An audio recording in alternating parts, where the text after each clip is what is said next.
Greetings, programs and users. It is time once again for another episode of Old Nerds Drinking. I am John Patrick, the Master Control Program. Here with me in the Nerd Cave is Rojan. Hey, what's up? Wow, that was really loud. Your microphones work differently than mine do, so I'm not used to the peaking and all that stuff. But anyways, greetings, people. It's as is a somewhat summer tradition. We get a little slower on the shows when the weather gets warmer and all the festivals start happening, and we got some stuff going on. So it's been a minute. It's been a minute since we recorded. Been a minute. Not as long as it's been for my show, but it's been a minute. It has not been as long as it has been for your show. But of course, we are old nerds, and today we are drinking. Oh God, we are drinking. Let me intro this one. Hold on here. I don't know where you found. I think I know where you found this, but yeah, it's Dew Claw Brewing Company Sour Me Unicorn Farts, which is glittered sour ale. Ale brewed with fruity cereal, which means they probably brewed it with Fruity Pebbles, and edible glitter. But I am not seeing any edible glitter in here. I wonder if the edible glitter just dissolved in it over time. It may have. So I have edible glitter at home, and I know what it looks like, and it's not in here. So July 4th, I went to Johnny Mac's, the local liquor store where it's Wino Heaven. And I was getting some drinks for the 4th, and I see this, and I'm like, "Fuck, we gotta." Oh, I commend you. I gotta. Yeah, even if this is terrible, I would have insisted that you buy it. Now I gotta admit, I'm kind of starting to dig sour beers. Like I like Summer Shandy. That's a sour beer. Do you like lambics? I don't know if I have lambics. I will get you a lambic. We shall try a lambic. There's another local brewery that makes like a shandy style beer. Mm-hmm. But then there's Wind-Up Beer Company, one of the local breweries. They make a margarita beer that's heavily sour, but I mean, it's like a lime sour, so it's kind of like a lime beer. And man, is it good. I know some people don't care for it, but I'm kind of developing a taste for it. For me, it depends which kind of beer. Mm-hmm. Like Framboise, which is one of the ones that I'm going to get. There's a raspberry Framboise, which is really good. I've never had the cherry, but we'll try it. So before we do this, do you want to go through the pour one out? Well, hold on, because first we got to... sparkles may settle, swirl, or gently invert before pouring. Well, we didn't do that. Pony up for... Oh, there they are. Yeah. There they are. Yep. I see it. Pony up for a taste of this glitter sour ale brewed with a trio of fruits, fruity cereal, and a swirl of edible glitter. A fantastical collaboration between Dew Claw Brewing Company and Diablo Donuts based on their famous unicorn fart donut. Ooh, and there's a scan and sniff QR code. Yeah, I sniffed it. I did not scan it, so... I don't know how you're gonna, but the whole scan and sniff thing just doesn't quite. But the sad thing is, it's been a minute since we recorded an episode, and there's so many people to pour one out for. I honestly don't remember all the people we're supposed to pour one out for. Well, Julia Childs was one of them. I know Julia Childs has been dead for a while. Was it? Then who were we supposed to? No, I'm sorry. I'm looking like an idiot. Julia Childs has an exhibit at the local museum. And I was the talking Henry about Ford. Yeah, which, correct. Who? Well, the most important person we're pouring one out for today is we got to pour one out for my kitty Cleo. She passed away on July 3rd. Over the weekend, I noticed she was starting to do some behaviors that she wasn't doing okay. So we took her into the vet, and it turned out she was in liver failure, kidney failure, and pancreatic failure. So they gave us some medicine, said take her home. She just doesn't have a lot of time, and I'm actually kind of glad she got to go at home with her family and not in the vet where it's a place where she doesn't know. Mm-hmm. So that was been there. That sucked. Yeah, it was rough. Well, the funny thing is, she's about 7.5, almost 8 years old, and they're like, she's an elderly cat. I'm like, she's 8. She's like, in people years, that's 50. I'm like, listen here, you little millennial. Yeah, but I have a friend who has to send her cat over tomorrow, and that cat's like 18 years old. Oh yeah. So I know people who have cats that have lived to their 20s. Yeah. My friend Phil, his cat Gizmo lived to be 22, And up until about a couple months before Gizmo went, he was the baddest ass thing in the neighborhood. We used to joke at like 21, it's like, okay, Gizmo gets his first beer now. But the other important thing we need to pour one out for is we need to pour one out for MTV. Here's the thing. Well, we'll do it. All right, but so yeah, we're gonna pour one out for those. Let's clink. Prost. All right, let's see.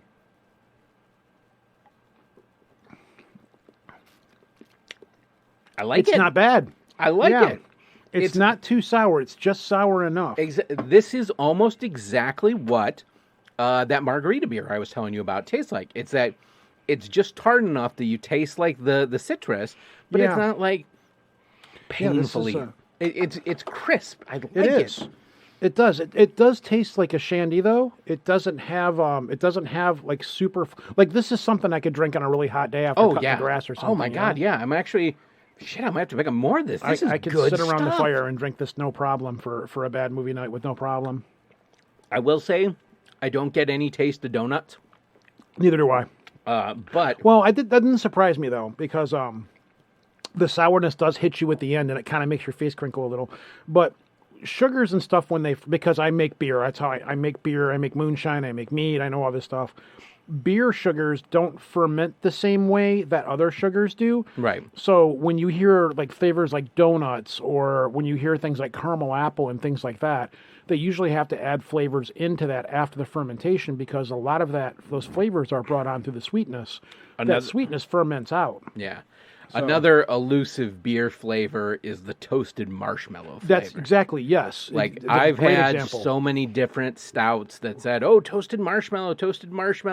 And they don't taste like toasted marshmallow. Only one of them ever tasted like it. And it was probably had the flavor added back in. I'm sure it did. Yeah. It was that one, like, no-label beer can we got from Discount Drinks and Wine. Oh, on the shelf where the beers go to die? Well, yeah. It was they had custom made like a run of them for Christmas, and I think it was like May, and we got it. Yeah. Or no, it might have been closer to Christmas, because I think it was when we were looking for the milkshake stouts of Christmas, and I got that. I also, you know what, now it popped in my head. I do got to send one out to our brother in podcasting, Jacob. Oh, yeah. He lost one of his pets yesterday, actually, so belated pour one out for that one, too. We pour one out for all pets. For when their time is done, the Valkyries carry them across the Rainbow Bridge to Valhalla, to be brought to the mead halls of Odin, where they will join the Einherjar, the honored dead. And when Heimdall sounds the Galadriel horn to signal the time of Ragnarok, all of our pets will come back across the Bifrost to Midgard to join in the last battle. Salute. I could totally see your cat being in the battle. Oh, yeah. Cleo... Because of the two cats, Cleo was the one that kind of liked me a little bit more. She would actually let me touch her till, no nudging, you know. But yeah, and the funny thing is, Cleo hated Sammy, our other cat. And Sammy kind of knew it and was like, I'm just going to go poke the bear because it's fun. Oh, man, and she was a bear. Well, that was one of the things that tipped me off, that she was in distress. I went to pick her up one day, and she was a chonky kitty. Mm-hmm. The last time we had her at the vet, she was topping like 26 pounds, and I picked her up, and there wasn't much of anything to her. And it's like, oh, there should be a lot more here. So yeah, that was kind of our clue. But so yeah, you wanted to talk. We're coming to the part where we were gonna pour one out for MTV. Okay. Is MTV actually off the air? Yes. Because from what I was reading, it was just the end of MTV News. Because I get my cable through Sling, and it doesn't have MTV on, and never has. So I don't know for certain. No, it is in fact, the channel MTV is gone. Okay, so, because when I looked it up, I got into an argument with somebody at work about it. They're like, you think you know everything? And I'm like, no, MTV's gone. And they're like, no, MTV News is gone. Blah, blah, blah. I'm like, nah, from what I heard towards the end, like, of 120 hours of MTV programming, almost 100 hours of that were just reruns of ridiculousness. Yeah. And it's just like, oh, yeah, that's kind of when it's time to go. Oh, it was time to go a long time ago. Well, and I mean, that's the thing is I actually had started Plus, with the birth of YouTube, it pretty much killed it. well, that was one of the things. I had actually kind of started to write like a little eulogy for MTV, and it's like MTV was born in an act of murder. When it first was turned on and it was proclaimed that video had in fact killed the radio star, and now at its death, the video star itself was killed by The video YouTube. star. Yeah, video star. Exactly. But yeah, that's what it was. Is YouTube really killed it because that's where everybody was going to watch the music videos. It's like, okay, well, I could watch The exact video that you want to watch. Total when you wanna Request watch it. Live and have to hope my video's on there, or I could go to YouTube and just friggin' watch it. But I mean, like, MTV is kind of like a core memory for me. Oh, it is for everybody from our generation. Yeah, I mean, we were literally. Well, I'm in that weird spot where I'm a millennial, but by like almost a technicality. Yeah. You're at the tail. You're at the tail end of it. I you're am- at the very beginning of Yes, it. Yeah. I am. You like just skirted under the radar. the official start of the millennial generation is January 1st, 1980, and I was born January 9th, 1980. Yeah, I was born 72, so I was a Gen Z. Well, no, you were Gen X. Gen X. I'm sorry. Yeah. Which Tell we're rusty. I was gonna say, and that was the thing is like Gen X was literally called the MTV generation. Yeah. Well, our generation was raised by TV. Our parents were like, "I got to go to work. There's a box of macaroni and macaroni and cheese in the cupboard, and find what you can find in the fridge." And TV was your babysitter, which means you would make the macaroni and cheese and whatever you can find, and you would sit down and watch episodes of Remote Control, or The Real World, or Liquid television. Liquid television. Yeah, Liquid television was amazing. But that was MTV was a lot of people's babysitter. That was, a lot of people had makeout sessions. There's a lot of memories through MTV from my generation. Also, one of my core memory, well, not my core memories, but one of my big memories of MTV was MTV News. Yeah. Like that was the first time seeing a TV news program that was, hey, this is stuff you kind of care about. And it was good news about yeah. rock and roll and wasn't- music and period. I was going to say, and it wasn't just that. It was also other political news. Yeah. But it was kind of told, I mean, Kurt Loder was like an old man to my eyes, but he was still cool though. yeah, he had that kind of hip vibe to Yeah, him. he was old, but he was hip. But I remember the original MTV VJs. Oh, who was your VJ? Oh God, I can't remember her name now. Yeah, shoot. the one with the crazy hair. No, it wasn't. There was Downtown Judy Brown, but it wasn't Downtown her. Judy Brown. It wasn't her. Like the people, Google who the original MTV VJs were, and I'll tell you. When I hear her name, I'll know it. Stupid of me to even bring it up without knowing her name, but I remember watching her all the time. List of MTV VJs. And I remember watching 120 Minutes with Matt Penfield all the time, because that was like, because I grew up, I was a punker. I grew up listening to alternative music and industrial music, and even. Oh man, it doesn't arrange them by years. Oh man, what was her name? It's on the tip of my tongue, and I can't remember it now. But oh God. Yeah, none of them. They were really just kind of wonky and weird. Oh my God. So I'm looking up, trying to find the original VJs, and the original MTV VJs. Where are they now? What website do you want to think that article is linking to? I don't know. Pet House. Oh no, sir. It's worse than that. It's AARP.org. What? Yep. Oh my God! The insurance people.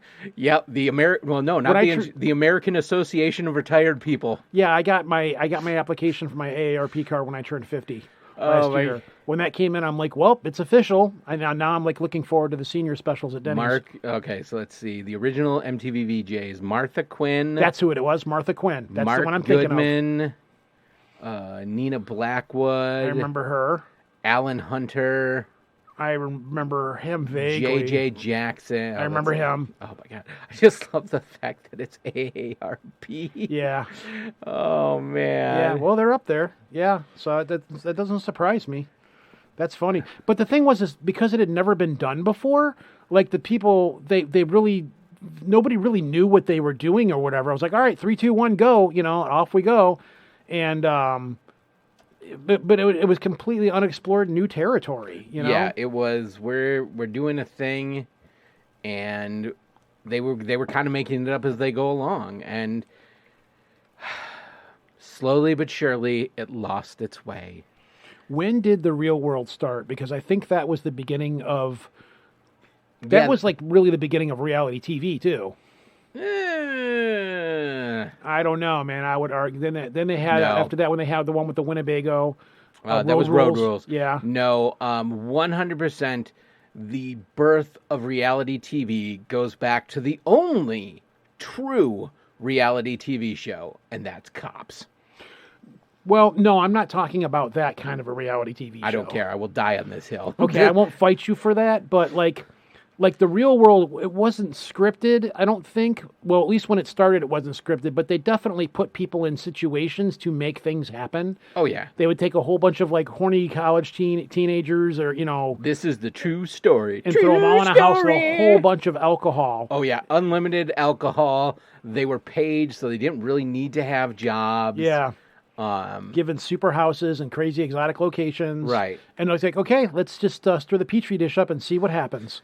Oh, in more ways than one. And then it turned into, well, now let's throw them all into a Winnebago and send them across the country. Now let's send them to Europe, and after a while it was like, but those shows were, they were cheap to produce. They didn't cost a lot. They didn't need actors. They didn't, boom, off you go. Mm-hmm. God, I think back to like some of I remember being in high school and in one of my marketing classes. Yo, MTV Raps was another one? Yeah. Because specifically when my class was the hip hop like hour. Yeah. So they'd be showing all the hip hop videos. And I wasn't really big into hip hop, but then I remember seeing the video for, what is it? It's the Tupac song. California Dreamin'. California Love.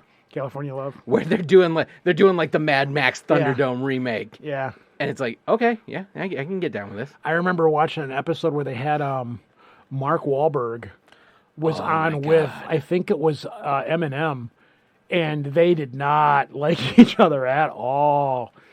It was Marky Mark, yeah. You could just like, if you could find the video clip, like they're just like staring each other down, like getting ready to throw fists. Well, I was gonna say that also makes a little more sense because I just recently through TikTok learned about Marky Mark's storied career in hate crimes. What? Oh yeah. Mark Wahlberg was apparently arrested on multiple occasions in his Baltimore early years for racially motivated physical assault. Really? Oh, yeah. Wow. Yeah, that was something I learned through TikTok. It's like, oh, man, Mark Wahlberg, but you were so funny in the other guys. They opened up that Wahlburgers, and I think it lasted a year, not too down the road from us. Oh, yeah. Yeah, that opened and closed real quick. Yeah, they actually, he came and did an appearance at the local Meijer grocery store. They still sell his burgers there, but they weren't open very long at all. Like, I think that was, and I might be wrong about this, but I think that was the first location they actually had to close down because it's. Well, and the funny thing was there were 3 locations in Michigan that all opened like right about the same time, and like all closed almost within a year. Yeah. And I think specifically the one in Taylor, it was like people just showed up one day and they're like, "Yeah, we're closed." That's pretty much what it was, and they ran an article in the paper saying we're sorry. They had said something about they were going to reopen it, and they said they missed the mark because their customer service they felt wasn't good enough. And then I think they just said, "Nah, we're just not going to open up in Michigan because it's not really the kind of place that's really going to fly here." So it was okay. So this is a little bit of local history. The location they opened it up at was where the old Gibraltar Trade Center used to be. It's across the street from next to Hooters. So when they closed the Gibraltar Trade Center and demolished for anybody it, that doesn't not from our area, there used to be this place called the Gibraltar Trade Center. It was an indoor flea market, and we called it the Dirt Mall. And it would be where you would go to buy like cheap stereos, ninja swords, throwing stars, reptiles, like cheap furniture. Yeah. It was just, and I hadn't been there for like 20 years, and we went back, and it was still exactly, it hadn't changed at all in 20 years. Oh yeah, and then literally. and then they had the weekend special things where it's like you'd have the reptile show, you'd have the baseball card show, you'd have the gun shows. Yeah. So Anyways, so the city of Detroit, or the city of Taylor desperately wanted to get rid of it because it was considered. Taylor has this local reputation of being called Taylor Tucky. It's a bit rednecky, and they were desperately trying to get rid of that image. So they demolished it, and they had all these grand plans about they were going to build this like, because it's right by the highway, they were going to build this commercial area and get all these businesses to come, and that's when Wahlberg... Which they sort of did. Well, after 10 years of it being vacant, they built a Menards and they built a BJ's. Yeah. But they built the Wahlburgers first, thinking that there were going to be all these anchor stores that just never materialized. So anyways, this chain of restaurants, they opened in Michigan, and Mark Wahlberg's restaurants fell flat here very quickly. Yeah, but, Mark Wahlberg committed hate crimes. Look it up. Mark Wahlberg creates a hate crime. But there actually is an old nerd's drinking topic that I think we need you to discuss. It is almost time for the High Holy Week of the nerd calendar. Comic-Con. Oh, okay. Which Comic-Con are you talking about specifically? Because a lot of them have begun to fold. Well, legally the only Comic-Con, the San Diego Comic-Con. Okay. Remember when they went on a litigation happy to say that they owned the term Comic-Con? Yeah. And they were making all these other cons change their names? I'm very curious what's going to go down there this year, because the blockbuster movie, thing is starting to collapse. Well, that's what we're going to talk about. The superhero movie, and I'm sad to see it, but then again, the movies are becoming shit. They're becoming mass-produced garbage. So it was announced about a month back that Disney would have no presence at Comic-Con. Yep. Netflix had no presence at Comic-Con. Sony had no presence at Comic-Con. This is the first, I think, ever Comic-Con. Well, I can't say ever, but the first Comic-Con in my memory, there will not be a media Hall H presentation. I think there might be like some video games and like some TV I think Paramount Plus might be doing something. But for the most part, it's not like the old days where it's like, okay, people lined up a day in advance to sit and get tickets to Hall H for the Disney presentation or the Marvel presentation. No Star Wars, no Marvel superheroes, no DC. Warner Brothers isn't doing anything either. They're really beginning to hold their cards close to their chest. And, Marvel stated it a while ago that they were going to start cutting back and changing production and how they do things. Well, and then what just happened with DC with the Flash and that debacle, they've all come out and said, we're really trying to figure out what we're going to do in this post-COVID age now, because more and more people since COVID are like, I'm just going to stay home and watch a movie. I'm going to be real honest. I think the only movie I've seen in theaters this year is I took the kids to see Spider-Verse. But that was good. It was good. That was a really good movie. I didn't see Ant-Man. I didn't see Guardians of the Galaxy. I wanted to, but I just never got around to it. Guardians was good. And now it's like before, movies would be in theaters for like at least a month. Yeah. But now it seems like it's 2 weeks, maybe 3 if it's really good. Like Asteroid City is actually doing pretty good. Oh, is that the new not Wes Craven, Wes Anderson? Yep. Oh. Yep. I'm about 50. And I'm told it's pretty good. I was gonna say I'm about 50-50 on Wes Anderson movies. Some of them I love, some of them I don't really get. I never want to go see it. I never got Rushmore, but I love Moonrise Kingdom, and what is it? The Grand Budapest Hotel. I love that. Yeah, see, most of his movies I'm not into. I just don't like them. They're very quirky. Yeah. And you know the movies that I watch, right? So we've watched them together. So you know what? And it's so funny because, like, as we were watching Rubber, like I kind of got the vibe I got from the trailer for Astro City. It's like, Yeah. wait a minute, are these filmed in like the same like crappy desert town? Yeah, it's very possible.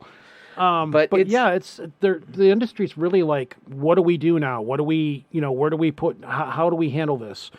And I don't know I really don't know what Warner Brothers is going to do. I really, I hope James Gunn can save it, but I'm I don't gonna be real think he honest. can. I don't think Warner Brothers knows what the fuck they're gonna do. Well, they got James Gunn. They're like, here, save us, Please, At this point, because I went and saw The Flash, and I went and saw it. I will say that I went and saw it specifically to see Michael Keaton as Batman, and that really is the best part of that movie. And if Ezra Miller wasn't such a piece of human garbage, I would have been a little bit impressed by it because he actually did act pretty well in this movie. And that's the unfortunate That's thing. the unfortunate thing, yeah. And for Warner Brothers to be like, this movie's going to be a blockbuster, it's going to be great. I'm like, no, there was a lot of bad stuff going into this movie, and I just went to see it because I wanted to support Michael Keaton as Batman, and that's the only reason. It was, from what I understand, it was originally supposed to be Henry Cavill in it, but the whole thing of his contract running out with Warner Brothers, it would have been better if he was in it. So they had to rewrite it with, okay, now it's Supergirl. And it shows, yeah. And that's the reason I had no interest in seeing it, was because I'm not going to pay money to go see this movie to know that it leads to nothing. Yeah, that's the other thing. What's the point? Because now they're not even thinking about releasing Aquaman. And then there was they also showed Booster Gold, the trailer for that. But it was kind of like, why? Yeah. Who cares? You've already said the reset's coming. Yeah. Well, this was supposed to tie into that reset. They're using this movie for that reset. And with the writer's strike. Exactly. And so this is another thing I just recently read about. July 31st, the SAG is possibly going on strike. That will bring everything to an immediately grind halt. No writers, no actors, you got nothing. Yeah. And if... We're going to have a whole lot of reality TV real soon. Oh, my God. And they barely avoided the IATSE strike, which would have shut down Hollywood. Like you can have actors and you can have writers, but with IATSE, you got nothing. See, the thing is, the writing is on the wall because I think most of the industry, they're going to start pulling back from these huge blockbusters and movies because most people want to stay home and watch these things at home now.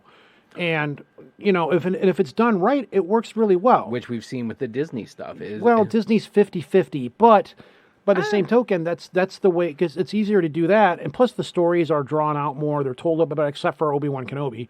But there's a little bit more work and stuff. I enjoy watching 10 episodes rather than a 2-hour movie. Yeah, I would rather be able... I miss kind of that appointment television. I miss being able to sit, watch an episode, and then get to think about that episode for a week. Yeah, it builds characters better. Like even with, I'm not to cut you off, but no, go ahead. With the Into the Spider-Verse, the second one, even while I was watching that, I was like, this feels rushed. It was good, but me and the wife were sitting there, we're like, this has got to be ending soon, and all of a sudden it just ended the way it ended, which was fine, but by the same token, I've gotten so used to watching these stories. Here's the funny thing. Usually when they do that, it's leading into like a part 2. Yeah. Like when as much as I loathe to admit it, like when they were making the last Harry Potter movie, they told you like, oh yeah, it's too much. We got to spread it to 2 movies. Yeah. With Avengers. Oh, when we wrap up. But I don't mind that. But they didn't lead into that. Like you didn't go into Spider-Verse knowing that this was the setup for another one. So it's kind of a little bummed about that. But overall, I still enjoyed it. Yeah. These movies can work if they take their time and do them properly, but they're getting to a point where they're just pressing them out so fast, the quality is starting to suck. And that's not what you want to do right now. I think the movie-going public just got a little bit of fatigued. Yeah. Okay, I have to plan on there's going to be 3 Marvel movies a year. There's going to, at one point they were talking about having 3 Star Wars movies a year. Yeah. And that fills up the box office. And that's just those 2 like genres. I don't think superhero movies are ever going to go away. They're always going to be here. But the point, the time of we need to crank these out as quick as we can, like the phase 1 for Marvel, phase 2 ended with what phase ended with Endgame? Was that phase 3? All the way up till phase 3 was pretty much, I mean, it had some stinkers in there, but pretty much it was fantastic. But they really put their work into keeping all of that cohesive and joined.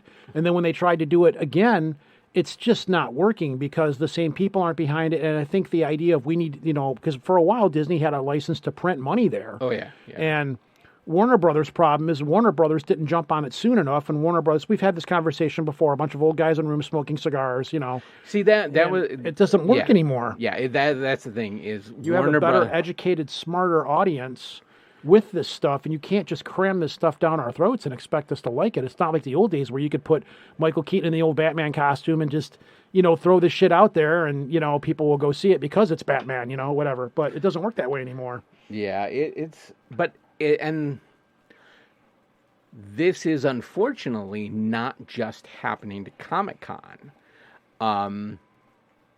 What was the big gaming convention? E3. Yeah, E3. E3 is almost completely folded. Like they've announced they're not doing an E3 this year. They said they might not try to do another E3 to like 2024, 2025. Well, to be fair, E3 started getting ridiculous where it was a bunch of stuff that wasn't video games that didn't have any purpose being there. People were just there trying to cash in on the name of it. And a lot of people were like, this is dumb. This isn't video games. This is... Well, but E3 wasn't always video games. It was electronic entertainment. So it was video games. It was computer hardware. It was anything that was technically computer entertainment. But there was stuff there that wasn't part of that, though. Mm-hmm. So... But are we just seeing the end stage of the multimedia convention? Like, are we going to see where just the international super convention goes by the wayside and it goes back to local regional conventions? For now, yes. And there's a lot of, plus also there's money. Nobody has any money right now. That is true. Like going to the movies, it's not cheap. God, no. When we go, we always go like the super early shows. A, because I don't like going to a movie theater with a lot of people. It ruins it for me. And B, it's cheaper. Oh my God. After seeing, I saw plus we also like, the Flash is coming out. Screw it. I'm going to wait till it comes on TV at home and watch it. I'm not paying. That's what people are doing more and more. If it gets any bad reviews at all, I'm going to wait. So that's the problem they're running into. Yeah, and I think that it also is that the regional conventions are themselves getting a better attraction. Like before it was Comic-Con and then you had like New York City Comic-Con. So like you had the one on each coast. But now you've got Silicon Valley Comic-Con. That's a big draw. Mm-hmm. A lot of the guys who used to be involved in the maker community are now part of Silicon Valley Comic-Con. So they're doing... In addition to like comic books and stuff, like a lot of costuming stuff there. They're doing a lot of like model building stuff. Oh my God. There's a Adam Savage's Tested YouTube channel just visited basically the Model Builders Expo, which is like all the guys who like build garage kits and stuff. And there's just so many amazing things they showcased on their channel. Like guys who built like copies of Star Trek ships that are vaguely referenced in the show, and like, oh yeah, here's a studio scale model of it I built in my garage. Yeah, I'm really into that stuff. I hang out on those websites. Just that's one of my Star Trek things. It's like every time there's a starship on there, I just know that somebody out there is going to like find out, even if it's just in the background, somebody's going to find all the information about that. Well, the cool thing is, I learned that Paramount is actually reaching out to the fan community, and I think it starts with like Star Trek Online, where Star Trek Online will have these ship build contests where you can design the starship, and if like yours is the fan chosen, it makes it into the game, which can then catapult it to being in the show. Canon, yeah. So in Picard, which I haven't watched yet, but the new Skip season 2. the new and man, that's one I want to watch because it's John DeLance with is well, cute. Watch all of them. Really, there's only 3 seasons. Watch all of them. My least favorite was season 2. The 3rd season was really good, but go ahead. So, in the end of Picard, they dub the new Enterprise the Enterprise G, And that was a fan-created design that was originally from the Star Trek Online game. And the guy who designed that, he was actually at this convention and had the studio scale model he built of his design. And then they used that for essentially Paramount bought the model off of him to use in shooting Picard. Paramount's doing something interesting. Personally, I don't think Paramount should have a network. I think they should just make content and sell it to other networks. But Paramount is, like, when they first started up the Paramount network, it wasn't doing real good. That I know of, it's still not doing that great. But they tried launching I won't go into a big detail about it, but the Discovery show wasn't that great. But that launched Strange New Worlds, which is fantastic. And the last season of Picard, they did a really good job with all of these new characters in the show and setting up for something that they didn't intentionally want to set up. And the outcry from the fans was like, we want Seven of Nine to have her own show. Well, and that's the thing, is like you have the generation that grew up with Star Trek The Next Generation, and DS9, and they don't necessarily really care about telling stories in the Star Trek The Original Series timeline. It's like, why aren't you continuing the Star Trek Next Gen timeline? Why aren't you continuing the DS9 timeline? Why aren't we, instead of going backwards to tell stories, why aren't we going forwards? Well, Strange New Worlds is fantastic. I will go on record as saying that it's probably my favorite Star Trek show. It is really good, but I mean, it's my favorite Star Trek show is still Lower Decks now. I am a fan of that now as well, thanks to you. But so many people were outcrying for... Which I'm sorry to cut you off. Yeah. Which now I have to watch Strange New World because they do a Strange New World Lower Deck crossover. That hasn't come on yet, but really watch it. Strange New Worlds is really, really good. They did a fantastic job with it. Way better than I anticipated they would. But the problem is Paramount has too many Star Trek shows right now, and the fans really want this other Star Trek, the next generation Star Trek show to happen. And Paramount really doesn't have a space to be able, or in a their budget production schedule, So I think that's why that other cartoon just got axed, because they need to have room in the production schedule. The other thing is Paramount's like, we need people to watch our network. Let's give the people what they want, which is what they did with Strange New Worlds. The fans were the ones that said, hey, give this guy a show, give these people a show. And they did. And it's been overwhelming for them. So they were like, okay, that worked. And then everybody's like, okay, well, now we want this generation show. We want with Geordie LaForge's daughter, Seven of Nine. We want all these people. Plus, the door is open to bring back the next generation characters here and there and sprinkle it on there if they want to. They don't have to get obsessive. So Paramount's like, well, this is what we need to do to keep the network going. So let's do this. And they haven't announced it yet, but all they would say was, because everybody was after the last season of Picard, it was like, so what's going to happen with this show? And Paramount didn't have an answer other than to say yes. They actually had to go on Twitter and say, okay, fans, we have heard you. We hear you loud and clear. And that's all they're going to say, because they don't have a plan yet, but they're scrambling to try to get this together.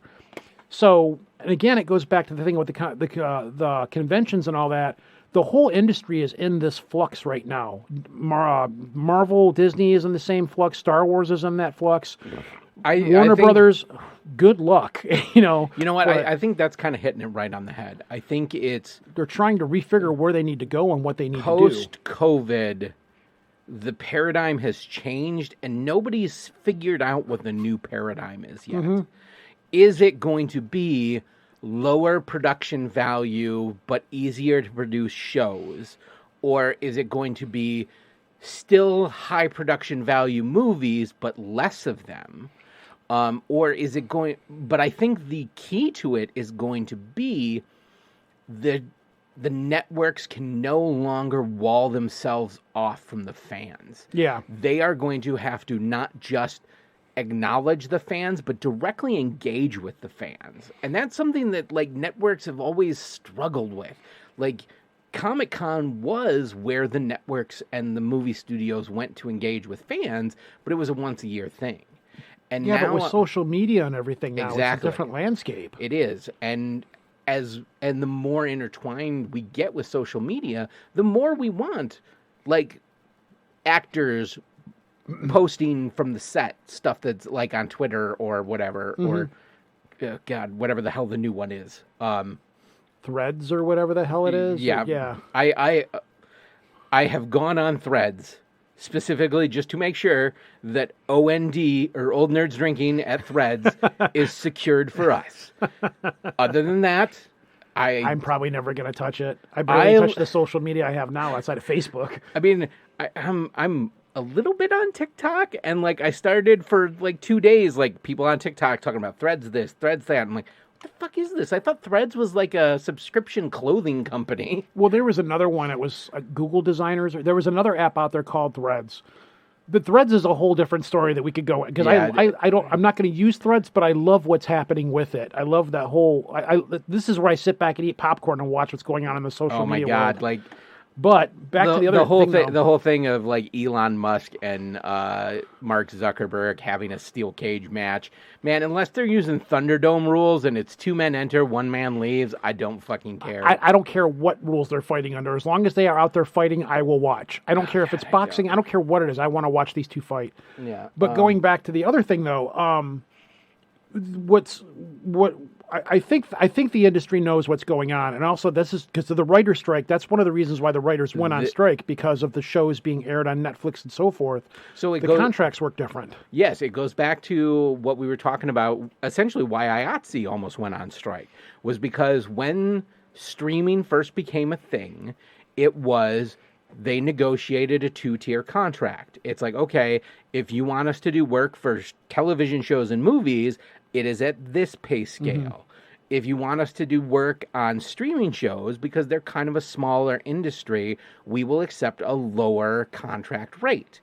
Well, what happened was it switched to the point where movie companies like Netflix were spending the same budget on streaming as they were on blockbuster movies, and IATSE went, hey, if you're dumping all this money into it, you can afford to pay us because we're doing the same amount of work as if we were on a blockbuster movie. Mm-hmm. And Netflix said, no, it's streaming. You got to use the streaming rate. And IATSE says, fuck you, no. Yeah.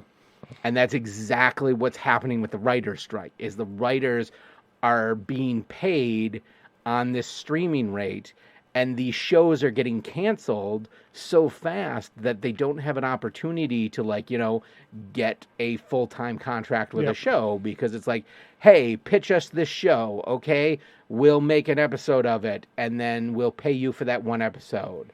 And, okay, that one episode did good. Now we're going to pay somebody else to write a series. Yeah.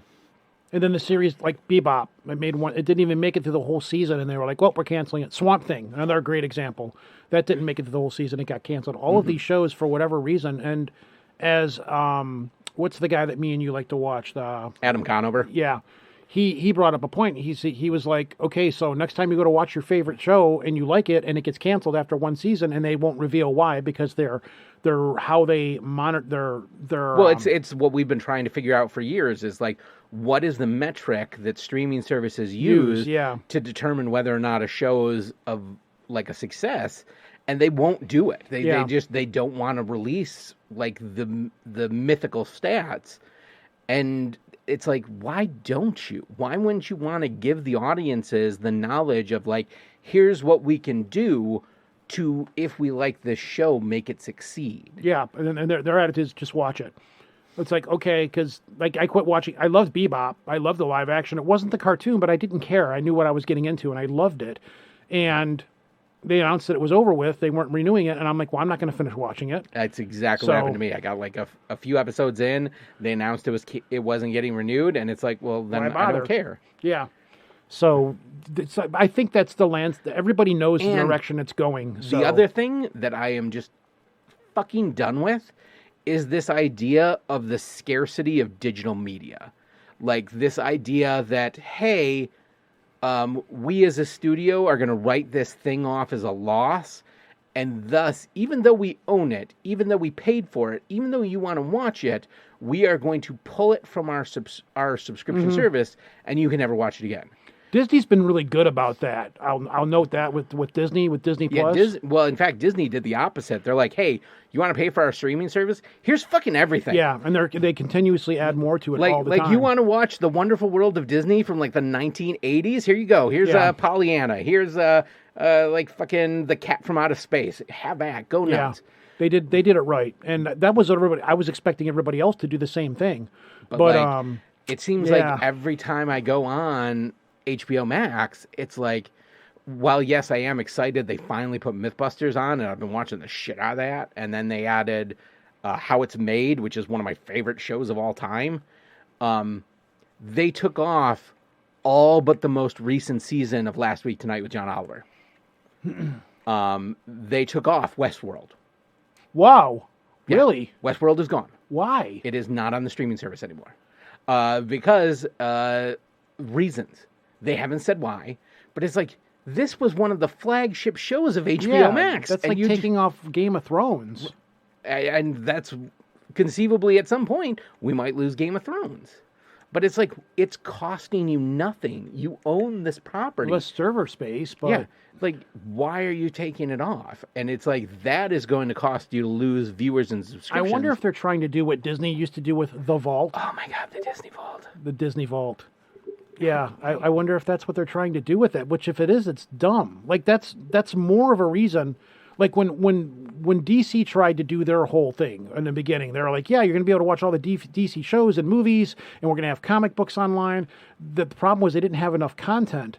So, like, that's one of the reasons, like, Paramount, I'm actually going to get the Paramount Network because there's a good amount of stuff on there now. But when I subscribe to a service, the first thing that goes through my head is, how much dollar value am I going to get out of paying this bill once a month? Is there enough content on there for me to warrant paying this?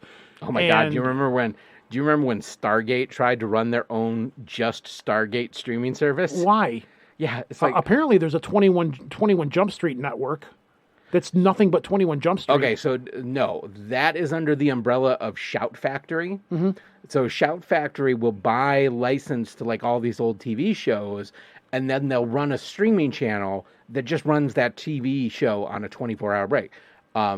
They do that with MST3K. So like you can go on Shout Factory TV, you can go on Twitch, you can go on like any TV, and there is a 24-hour streaming channel that just shows old episodes of MST3K.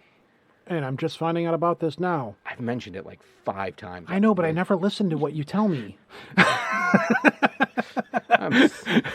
How many people are out there laughing at me saying that right now? Yeah. Because, that's one of the things I watch when I'm at my workbench painting miniatures. If there's not a good Twitch painting streamer on that I want to watch, I'll watch MST3K reruns. Have to keep that in the back pocket for possible future use. Mm-hmm. As we start to get into the middle of summer here for backyard movie streaming night. Oh yeah. Now, I found out about something today, and one of the things the first things that we ever came up with that was like one of the kernels of us starting this podcast was the idea of the Muppet movie. Yeah, we haven't talked about any of that kind of stuff in a while. I was thinking about that a while ago. I just found out. Let me pull this back up. We got away from the movie thing too, but Dune 2 looks fantastic, and I will. That's a movie that I would love to see on the big screen. Yeah, I will probably go. I hope they do it the same. I hope they do it the same way, where they release it the same day on HBO Max, because I'd love to do it the same way, where I watched it at home to get the plot and to get that, and then I went to the movies and I could just be gobsmacked by how beautiful the movie was. Yeah. So the Phoenix Theaters Phoenix Theater Company in Wayne, Michigan, is performing the Rocky Horror Puppet Show. I can totally see that happening there. I've seen Rocky Horror Picture Show at that theater many times. Friends, what is literally the only way to make the Rocky Horror Picture Show better? Showcast it with puppets and tiny props. So damn it, Janet, that's just what we'll do. Join us for our first ever Rocky Horror Puppet Show. Don't dream it, be it. The cult classic Rocky Horror Picture Show is here to stay. Join the Michigan Rocky Horror Preservation Society in the return of the Shadowcast experience of Rocky Horror Picture Shows. When is this? This is Saturday, July 22nd. And I won't be here. Oh my God. I would totally go. We would get the gang together if possible and go. It would be awesome. Somebody else would have to drive for me, though.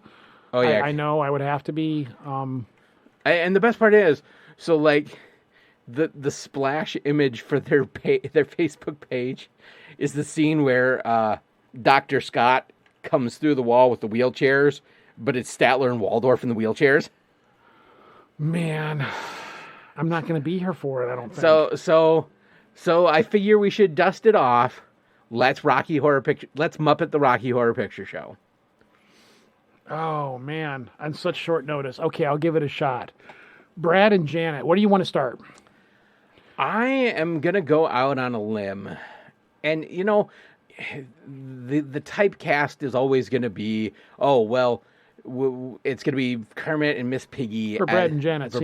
Yeah, that seems like that's a good fit. No, fuck that shit. Brad, Sam the Bald Eagle.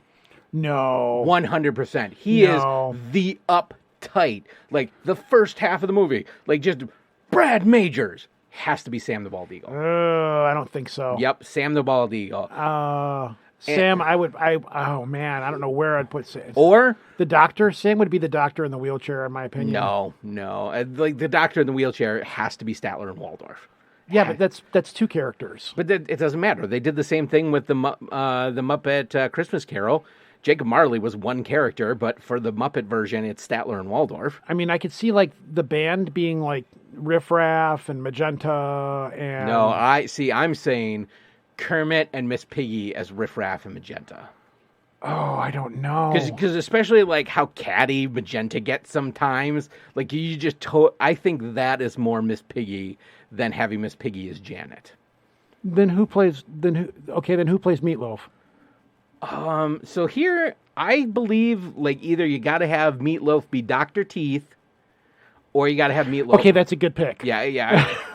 Meatloaf would be the one human actor, but Dr. Teeth would be a great. Yeah, that's a perfect pick. I'm going to say Dr. Teeth. I'm going to say Rolf is the criminologist.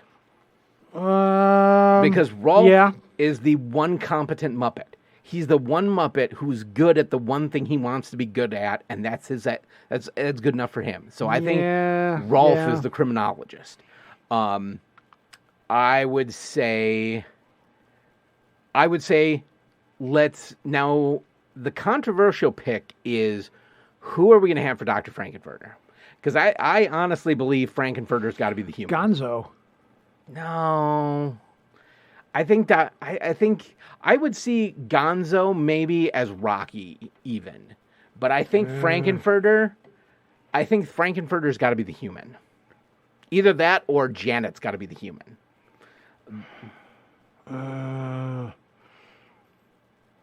I'm still going to stick with Miss Piggy and Kermit. I would maybe even leave Brad as Brad. Barry Bostwick, yeah, he kind of owns the role. Yeah, but really, the two people that own the role in that movie the most would be Dr. Frankenfurter and Brad. But can I just like Sam the Bald Eagle performing the floor show? It was great when it all began. No, I can't see it. No, that's not Brad's part. Brad's part is, it's beyond me. Help me, Mommy. Yes, you are listening to this right now. This is actually happening. Yeah. Nope. I'm still standing by Sam the Bald Eagle. That's okay. You're allowed to do that. I disagree with you, though. I will respectfully disagree. I would see Sam as the criminologist. But that's the thing. It's like that would be the go-to, the easy pick. And we're not going with the easy picks. Yeah, I don't know. I think it's more zany when it's not the easy pick. The only one I'm agreeing with is Animal so far. I'm sorry. No, that's it. Animal's got to be Rocky. Yeah, Animal. Yeah. Well, no. Yeah, Animal's got to be Rocky. Yeah. Okay. Yeah, Animal can be Rocky. Yeah, that'll work. Yeah. I mean, like, can you? Yeah. You got to go back to Muppets Take Manhattan, when like Animal's running around going, "Woman, woman, woman, woman." Yeah. Yeah. That would be a decent pick. Yeah. Okay. So now, okay. Riff Raff. Do we pick Riff Raff? Well, my Riff Raff is Kermit. No, I can't do it. I can't do Riff Raff as Kermit. I can't. I just can't. I can't see it. I mean, it's literally the same role he plays in the Muppet Show, where he's the major domo. He's the curator. He's not dark enough. Riff Raff was like dark and creepy, and Kermit's just not dark and creepy. I would say, but who are you going to have to play Columbia? Oh, what was the chick? What was the hippie chick from the band? Janice. Janice. Yeah, Janice would be her. Okay, yeah, I could see Janice. Yeah, Janice could be her. Yeah. See, the problem is there's not a lot of females on the Muppets, so you're kind of getting limited. That's why I was thinking like Gonzo for Dr. Frankenfurter, because you could have the chickens playing off the wall parts too. So here is the thing. The whole reason I got on this a couple of days ago with a friend was like we were talking about like if you had to replace Tim Curry in Rocky Horror Picture Show and do a modern version of it, who would you have play Frankenfurter? A modern version? I don't know. Because as much as I love Tim Curry, unfortunately, Tim Curry is not at a point in his physical health where he could do Frankenfurter. I don't think he's going to be around much longer either. I don't know. I don't know who would we have to do that. Hear me out. You'd need somebody very flamboyant. Little Nas X. I am completely unfamiliar with Little Nas X. So he is a performer. I do not know. I know he's a performer. Well, I do not know any of his songs, but I know he did like this really like flamboyantly sexual video, and all the Jesus people really freaked out about it. And I have seen like he definitely pulls off the like gender fluid queerness. Like what little I've seen of him, I think he could do it. My other choice, I don't know if he's still doing anything right now. What if we get Chris Tucker a la Ruby Rod? Chris Tucker, maybe. Like we get him to go full Ruby Rod as Frankenfurter. I think he could pull it off. But Chris Tucker the Chris Tucker we have today isn't the same as Chris. He became a born again Christian, and that's why he doesn't. Well, he's still around, but the way he acts now in the movies, he's very different. I just thought it was the if it was old Chris Tucker, if it was Fifth Element Chris Tucker. The Rush Hour kind of, like, okay, we made 4 of these. I think we can finally let it go now. Yeah, I think Chris Tucker could pull it off. Yeah, because I was just thinking in my head, I'm like, if it was made nowadays, they would swap out and make it a black person or whatever. But if they did, Chris Tucker would be the one to pull it off. I could totally see him doing it. Yeah, I don't think they could remake Rocky Horror though. I just don't think they could. I don't know if his singing chops are good enough, but Elliot Page is out there. If you're gonna have a queer person do it, portray a queer person, get a queer person to do it. Yeah, that would be the thing. Like if you're gonna, I don't know how he sings. It's honestly the only thing. I mean, I just don't think you could to go into that territory. It's not even. I don't think you could do it. So if we were gonna do a Muppet, I would say Gonzo has to be Frankenfurter. Like he's just got that weirdness. Gonzo is Frankenfurter. Yeah, I could go with that. Maybe Sweetums is Riff Raff. Yeah, maybe. But I still say, what about Sam the Bald Eagle as Riff Raff? No, he's already bald. No, like he's already. But that's the thing. Like the whole core being of Sam's character is that he is the straight-laced, uptight. He is literally the embodiment of American symbolism. I know that, but because Riff Raff was, Nope, never mind. Crazy Harry is Riff Raff. Who's Crazy Harry? Crazy Harry is the Muppet that blows everything up. Oh yeah. Oh. He's even got the laugh. Maybe. I'm having a hard time. I don't know. Again, this was thrown at me with short notice, maybe I'd have to see it. Like I'm going to see this happen, right? So right, it's one of those things. But so for sure, what you should do, since AI is a thing now, and you can do AI generated images. I really think you should try to sit down and do that image of Rocky Horror Picture Show with Muppets. Not right now. You're allowed to go because you can go in and use ChatGPT and use that. Now at this point, there's so many I was going to apps say, and everything literally, now. I just did it, and there's like 5 that came up as sponsored. Yeah. Because I've seen AI generated Muppet Mad Max. Mm-hmm. I've seen AI generated Muppet Hellraiser. So it's out there. But, Yeah. So my cast, I'm gonna say we're gonna get. I'm still going with Sam the Bald Eagle as Brad. We still haven't come. Okay, that's it. We'll get a Muppet to do Frankenfurter, and then we'll have the human be Janet. Yeah. I think the human definitely needs to be Janet. Yeah, I guess. Yeah, I guess so. Yeah. Ooh. I would still say that Brad should be Kermit. I just can't. Oh my God, Anna Kendrick as Janet. Yes. That look of dementedness you just got in your eyes was First a of all, little scary. I love Anna Kendrick. She is just I mean, I don't know her in real life, but every interview I've seen of her, she just seems like a wonderful, funny person. Like, she is one of those, like, actors I would just love to, like, go and have a beer with. And just, she's funny in all of her social medias, and, like, I love almost all the movies she's in. We'll give her a pass. She was in Twilight. Like, everybody needs to do something to get a paycheck. But, like, I could absolutely see Anna Kendrick as Janet. Mm-hmm. So Anna Kendrick as Janet, Sam the Bald Eagle as Brad. We're going Gonzo as Frankenfurter, Dr. Teeth as the Meatloaf, Eddie. And that makes sense having Columbia be Janice, because Janice was in love with Eddie. Yeah. Rolf is the criminologist. Animal as Rocky. Miss Piggy as Magenta. I still haven't come up with somebody for Riff Raff, though. Oh, yeah, see, I don't think Crazy Harry's got the range to do Riff Raff.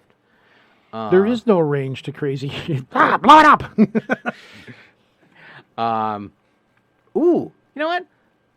Let's have Rizzo be Riff Raff. Rizzo could work. Yeah, Rizzo the Rat would work. Yeah. Rizzo the Rat is Riff Raff. Yeah, Rizzo would work. That'd be fine.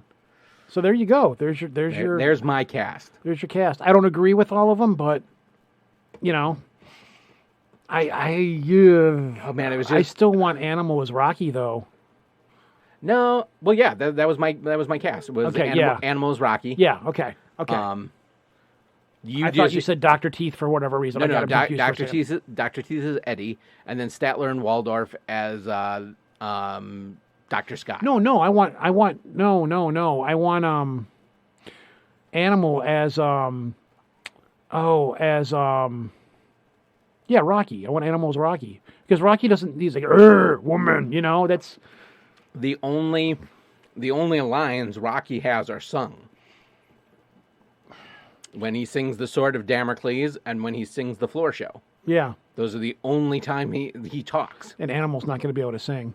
Well, unless they just make a farce of it and just throw him out. La, la, la, la, la, la, la. No, it was, well, just like the original Rocky Horror, you'd have somebody dub over him singing. Yeah. But I think that would actually be funnier, is we're so used to Animal, and then all of a sudden it's like, the Sword of Damocles is hanging over my head. Yeah. Yeah, that would work. That would work. Oh, see, and it works even, like, because we could have the unconventional conventioneers just be all the rats. Yeah, that's what I was saying. The rats, because the rats are the chickens.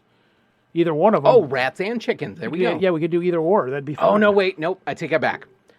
The unconventional conventioneers have to be the penguins because they're all wearing tuxedos. I may be back by next Saturday. I may be back by the 22nd from out of town. I don't know if I can get off work to do it. But if I could, man, I really. It would only be fun if we got the gang to go, or a majority of the gang. It would only be really fun that way, and I would definitely need to be chaperoned. Somebody's definitely going to have to be the designated driver on that one. We would definitely have to have a designated driver. Or it's like when you get a bunch of stoners to go see Fantasia, you got to have the one straight person who can pull everybody out. You got to have ground control, because I would definitely be on a 20 milligram resin gummy for that.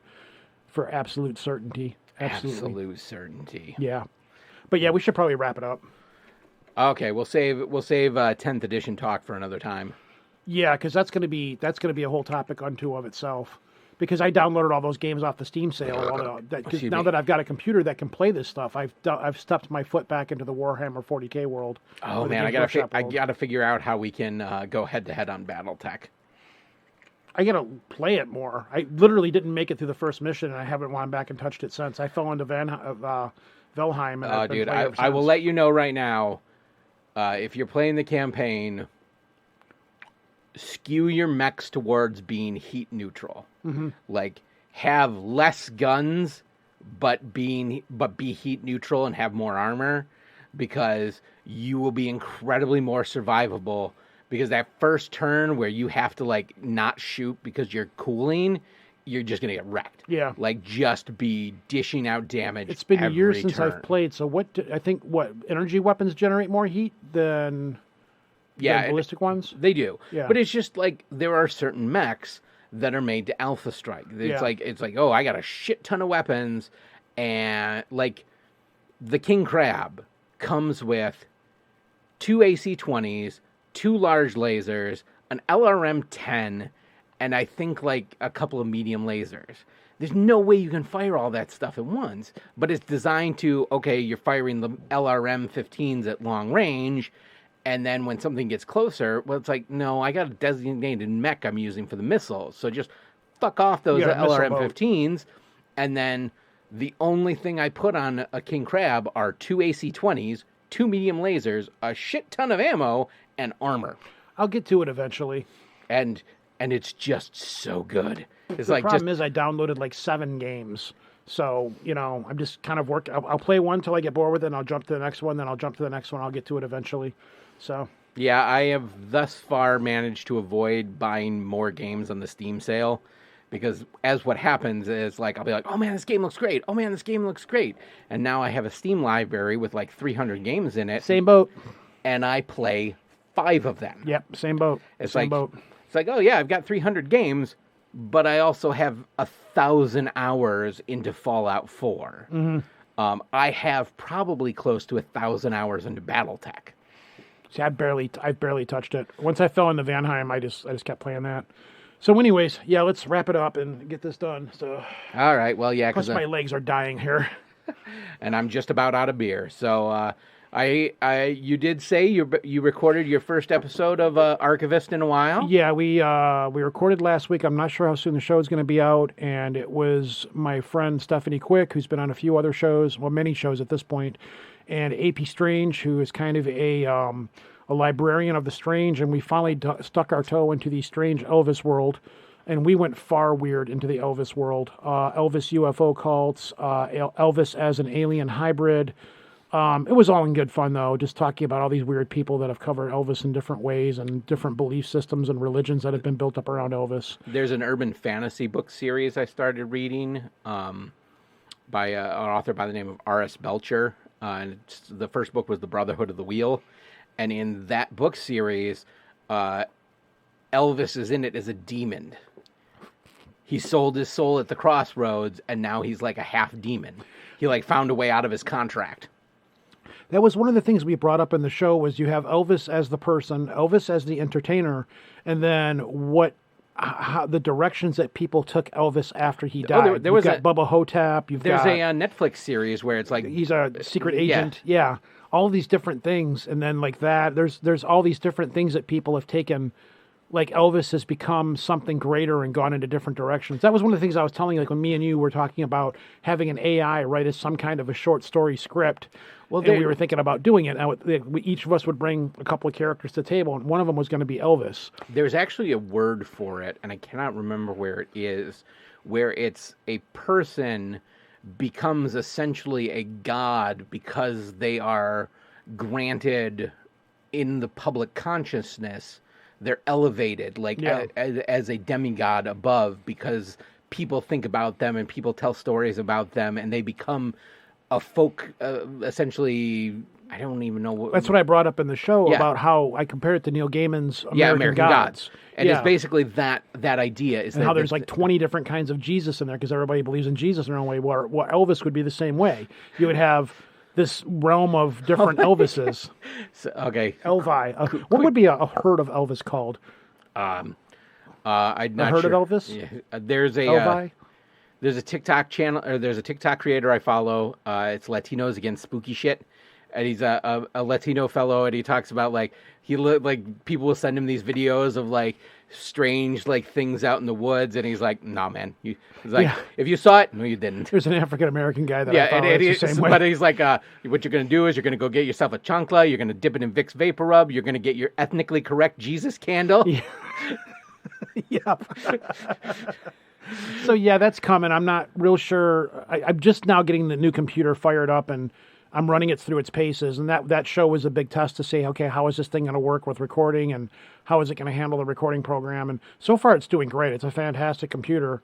So once I get this edited out of the way, then I'm going to sit down and start actually, like, booking. You know, I want to do a Fast Food Follies show, which listeners of my show, if you've heard of the Fast Food Follies episodes, you know what those are, where we collect really random, crazy, fast food-oriented stories. Oh, my daughter on a road trip just experienced her first Waffle House. Mm-hmm. She said it was a transformative experience.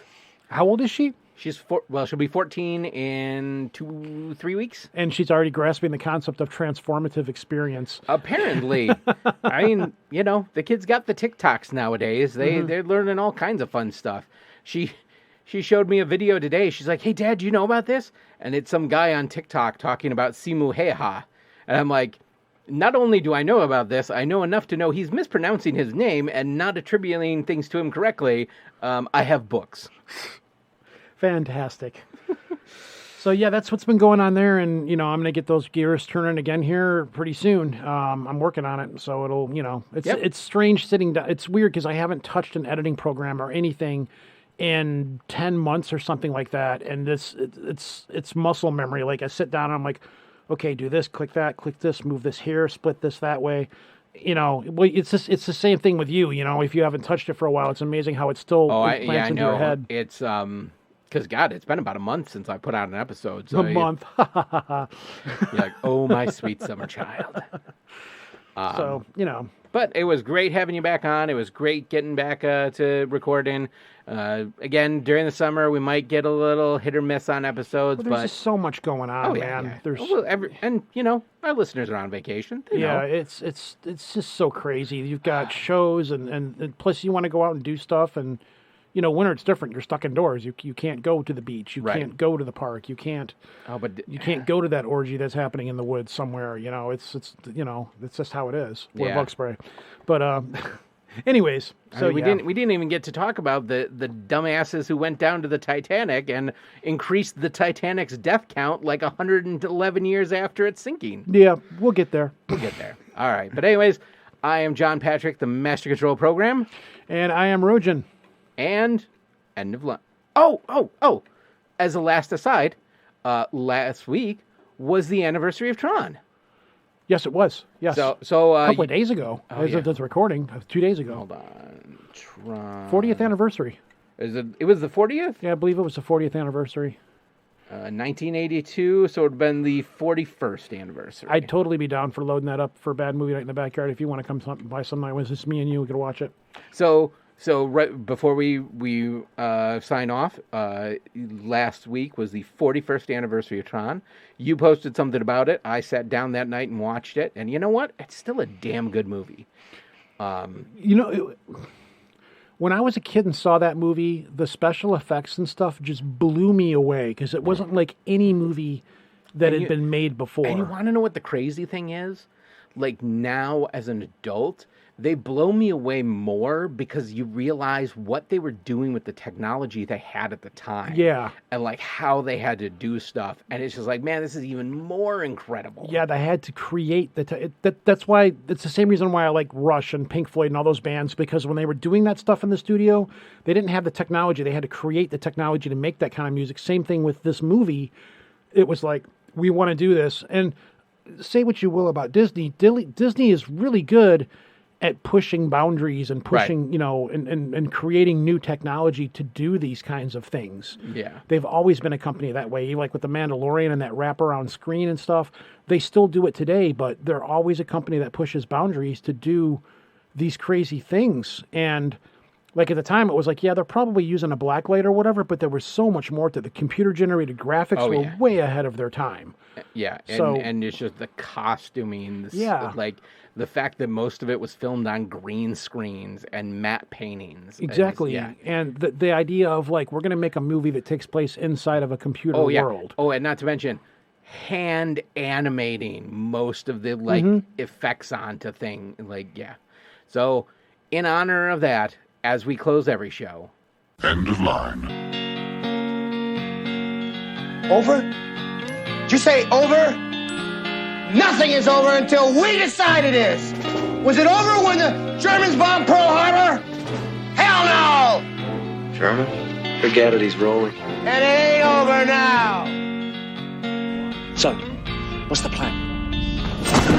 Take Carl, go to Mum's, kill Phil, sorry, grab Liz, go to the Winchester, have a nice cold pint, and wait for all this to blow over. Might as well write them off. Let's close up the bridge. Let's get out of here. Close it up, lights out. Where are you headed, cowboy? Nowhere special. Nowhere special. I always wanted to go there. We're going streaking! Yeah! All right, move on. Nothing to see here. Please, Pittsburgh.